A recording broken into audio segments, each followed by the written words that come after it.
नमस्कार। कैसे हैं आप सभी। आज मंगलवार है और कुछ लोगों का मेरे पास मैसेज आया था कि तिवारी जी आप एकादश मुख हनुमान के विषय में बताएं और उनकी पूजा या साधना के बारे में बताएं।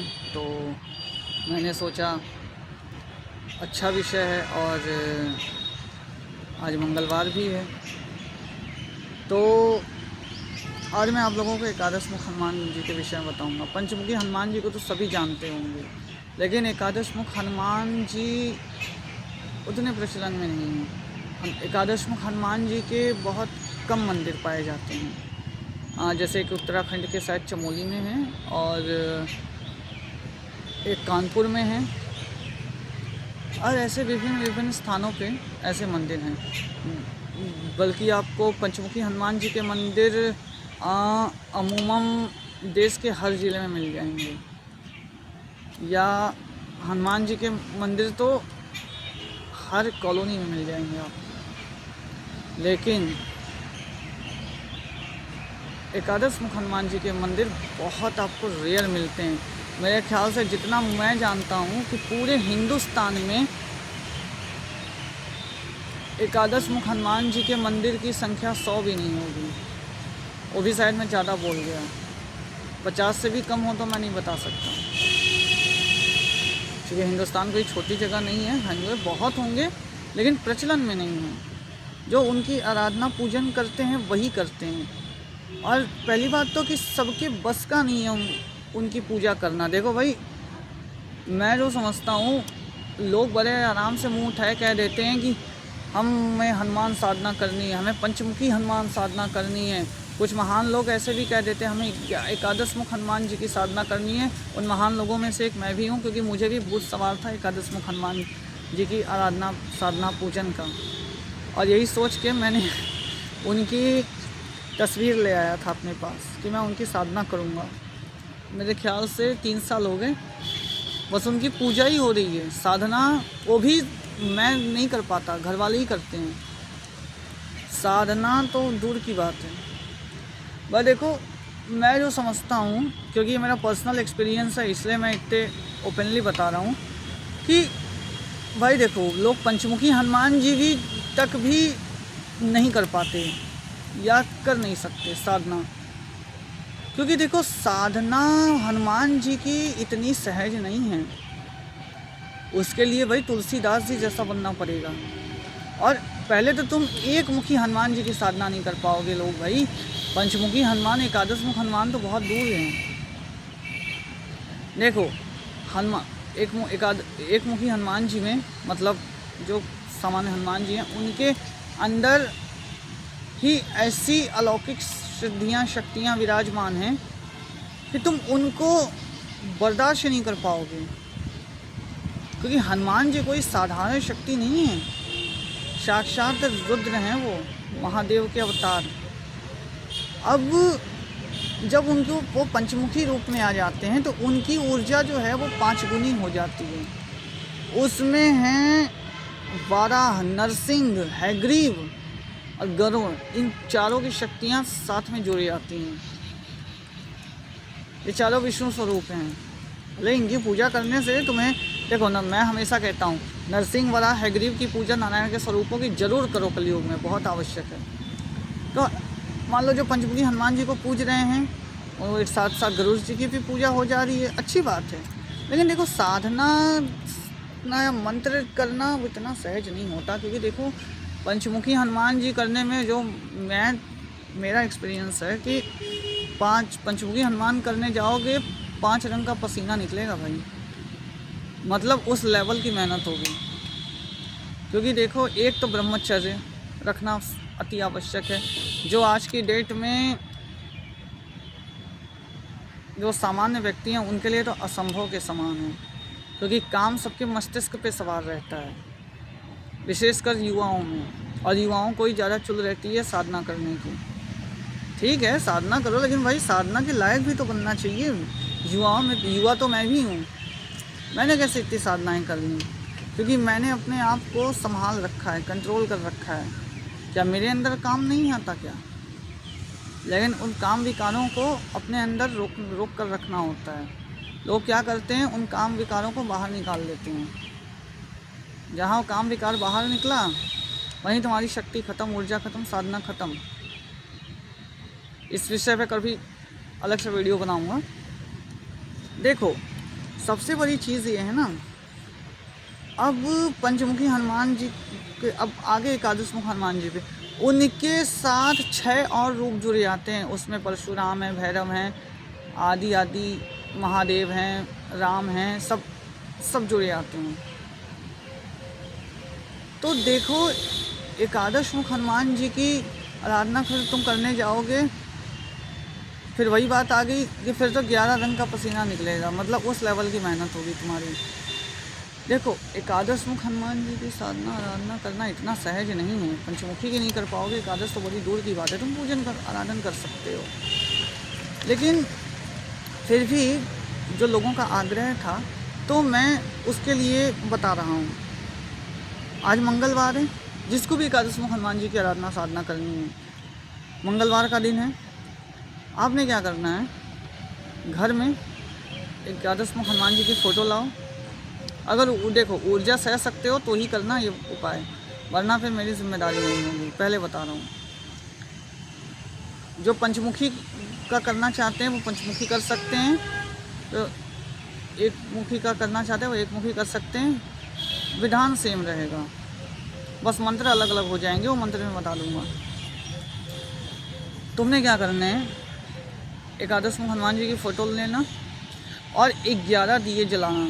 और जो पंचमुखी के हनुमान जी की फ़ोटो रखेंगे वो पंचमुखी दिया जलाएंगे, मतलब 5 दिए जलाएंगे। और जो एक मुखी हनुमान जी की करेंगे तो वो 1 दिया जलाएंगे। और उन दियों को जलाने के बाद आपने फिर क्या करना है, वहाँ पर आपने उतने ही धूप जलाने हैं। 11 मुखी हनुमान है, 11 धूप जलेंगे। पंचमुखी हनुमान है, 5 धूप जलेंगे। एक मुखी हनुमान है, 1 धूप जलेगा। जैसे जितना दिया उतनी धूप। बहुत गुप्त विधान, बड़ा विधान बता रहा हूँ, कोई बता नहीं सकता आज के डेट में ये विधान। उसके बाद तुमने क्या करने हैं, 11 प्रकार की मिठाई, 11 प्रकार की कोई भी मिठाई ले लो एकादश मुख हनुमान जी में। वहाँ तुमने जो पत्ते वाला जो दोना आता है, जिसमें कि जो कि पत्ते का बना होता है, मिल जाता है बाज़ार में, उसके ऊपर तुमने 11 मिठाई रखनी है। कोई भी ले लेना, नहीं मिले तो प्लास्टिक का भी ले लेना, लास्ट ऑप्शन। या घर में अगर कटोरी है, घर में वो तो घर में पूजा के साथ अलग लोग बर्तन रखते हैं तो उसमें लगा दो। 11 मिठाई, पंचमुखी में 5 मिठाई, एक मुखी में 1 मिठाई। और फिर 11 रंग के फूल, 11 रंग के फूल 11 मुखी में, 5 रंग के फूल पंचमुखी में, और एक कोई भी फूल 1 मुखी में। ये सब तुमने रखना है, हनुमान जी को अर्पित करना है। और जो मेन चीज़ है वो मिठाई में, कोई भी मिठाई हो, लड्डू ज़रूर होना चाहिए एक मिठाई में, किसी भी एक में। जो मध्य जो मेन हनुमान स्वरूप जो मुख होगा उनके, उसमें तुमने लड्डू रखना है। ऐसे कैसे रखना कि जैसे बीचों बीच लड्डू रख देना, उसके इधर 5 कोई और मिठाइयाँ, इधर 5 कोई और मिठाइयाँ, 11 अलग अलग मिठाइयाँ होनी चाहिए। अब तुमने क्या करना है, ध्यान से सुनना। अब जो मैं थोड़ा एक चीज़ पहले बतानी थी, मैं भूल गया, अब बता रहा हूँ। तुमने क्या करना है कि दिया जलाने से पहले ना, दिए के नीचे ना थोड़े थोड़े चावल रख लेना, क्योंकि बहुत लोग देखता हूँ दिए के नीचे चावल नहीं रखते हैं, ऐसे साधना सफल नहीं होती। अब ये तुमने कर लिया, सबका विधान बता रहा हूँ, सेम होगा, बस गिनती बदल जाएगी और जो आपका मंत्र है वो बदल जाएगा। अब जो एकादश मुख हनुमान की साधना कर रहे हैं उन्हें क्या करना है, मंत्र बता रहा हूँ, ध्यान से सुनना, पूरा नहीं बताऊँगा, तुम अपने हिसाब से वो मंत्र बना लेना, क्योंकि अगर मैंने पूरा मंत्र यहाँ बता दिया तो फिर मेरी ऊर्जा ट्रांसफ़र होने लग जाएगी। तो तुमने क्या करना है, हनुमान जी में ओम हं एकादश मुख हनुमते फट स्वाहा, ये मंत्र होगा। अब ध्यान से सुनो। ओम हंग एकादश मुख हनुमते फट स्वाहा। अब मैंने जो हंग बोला है ना, वो एकादश मुख हनुमान जी की जो पूजा करेंगे तो वो 11 बार हंग बोलेंगे। हंग हंग हंग हंग हंग हंग हंग हंग हंग हंग हंग। एकादश मुख हनुमते फट। आगे पूरा नहीं बोलूँगा। ऐसे जो पंचमुखी करेंगे वो ओम हंग हंग हंग हंग हंग पंचमुखी हनुमते। इसके बाद और जो फिर एक मुखी हनुमान जी की करेंगे तो वो ओम हंग हनुमते। ऐसे समझ गए? बहुत गुप्त विधान बता रहा हूँ, सब नहीं बता पाते ये गुप्त उपाय। अब ये तुमने जो मंत्र जापना है 11 माला, आज से शुरू करेंगे साधना, 11 दिन करोगे। और जो पंचमुखी वाले हैं तो वो भी 11 माला, एक मुखी वाले भी 11 माला, सब 11 माला करेंगे। या अगर ज़्यादा कर सकते हो तो तुम्हारी इच्छा भाई, मैं तो इस तुम्हारी सुविधा के लिए बता रहा हूँ, क्योंकि मुझे तो जितना लगता है कि एकादश मुख हनुमान के मंत्र वाले तो एक माला भी ना ठीक से कर पाएँ, क्योंकि मंत्र एक तो बड़ा हो जाएगा, ऊपर से समय लगेगा, ऊपर से जो हनुमान जी की फिर ऊर्जा आएगी ना भाई, फिर संभालना फिर उसे। और संकल्प मत लेना, पहले बता रहा हूँ कि मैं इतना जाप करूँगा। संकल्प बस इतना लेना, मैं फलाना, मेरा फलाना नाम, फलाना गोत्र, मैं आपके मंत्र का जाप करने जा रहा हूँ, यथासंभव जाप करके मैं यथासंभव जाप करूँगा, ये बोल के जल छोड़ देना। मैं इतना माला जाप करूँगा मत करना, वरना वहीं परीक्षा होने लग जाएगी, फिर कर लिए तुम जाप ही नहीं पूरा हो पाएगा तुम्हारा। इसके बाद तुमने जो अगला काम करना है, जाप पूरा हो जाएगा, एक ढक्कन वगैरह, ढकना कुछ ले लेना, मतलब जो मिट्टी का होता है, उसमें डाल देना इतना कपूर।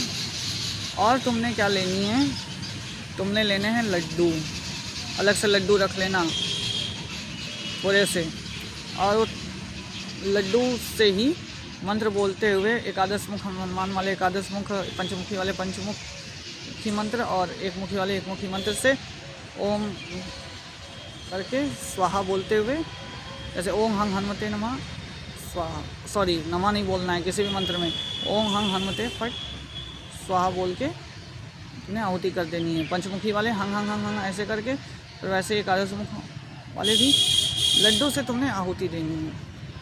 लड्डू से तुम जब आहुति दे लोगे, उसके बाद तुमने संकल्प छोड़ देना है कि मैंने जाप आपकी साधना पूर्ण हुई। ऐसे तुमने 11 दिन करना है। 11 दिन बाद जब तुम ये साधना 11 दिन करके जब उठोगे, तब तुम देखना तुम्हारी ज़िंदगी क्या होती है। अष्ट सिद्धियाँ, 9 निधियों से लेके सब कुछ तुम्हारे पास स्वतः आने लग जाएगा। अरे इस अष्ट सिद्धियाँ, 9 निधियाँ पाने के लिए तो भाई बहुत, वो तो खैर करोड़ों जाप करना पड़ेगा, वो तो इतना सहज नहीं है, लेकिन मतलब तुम्हें ज़िंदगी में किसी चीज़ की दिक्कत, किसी चीज़ की कमी नहीं रहेगी, तुम्हारा जीवन बदल जाएगा। तो एकादश मुख हनुमान जी के ऊपर जो ये मेरा वीडियो है, उम्मीद है आपको अच्छा लगा होगा। चैनल को लाइक करें, सब्सक्राइब करें और शेयर करें, ताकि और लोग हनुमान भक्तों तक भी ये वीडियो पहुँचे। जितने भी एकादश मुख, देखो एक बात मैं और बता रहा हूँ, एकादश मुख हनुमान जी के जो भक्त होते हैं ना, या जो उनके साधक उपासक होते हैं ना, उनका दुनिया में वैसे ही कोई कुछ नहीं बिगाड़ पाता, क्योंकि एकादश मुख हनुमान अपने आप में पूर्ण ब्रह्म हैं, माने ब्रह्मांड की समस्त शक्तियाँ उनके अंदर समाहित हैं। उनकी शक्ति मतलब सोच नहीं सकते तुम, अथाह उनकी शक्ति है। उनकी शक्ति का तुम कल्पना भी नहीं कर सकते। वो शक्ति है एकादश मुख हनुमान जी। तो आप लोग एकादश मुख हनुमान की, पंचमुखी हनुमान की, एक मुखी हनुमान की साधना आराधना करें। इसी के साथ मैं वीडियो को यहाँ विराम देता हूँ, और बाकी शॉर्ट्स नए रोज़ आप लोगों के लिए लाता ही रहता हूँ। शॉर्ट्स को देखें और आनंद लें। शॉर्ट्स में भी आपको बहुत अच्छे उपाय बताए जाते हैं, क्योंकि वीडियो बनाने का मुझे ज़्यादा समय नहीं मिल पाता, इसलिए मैं शॉर्ट्स आपको बीच लाता रहता हूँ। धन्यवाद।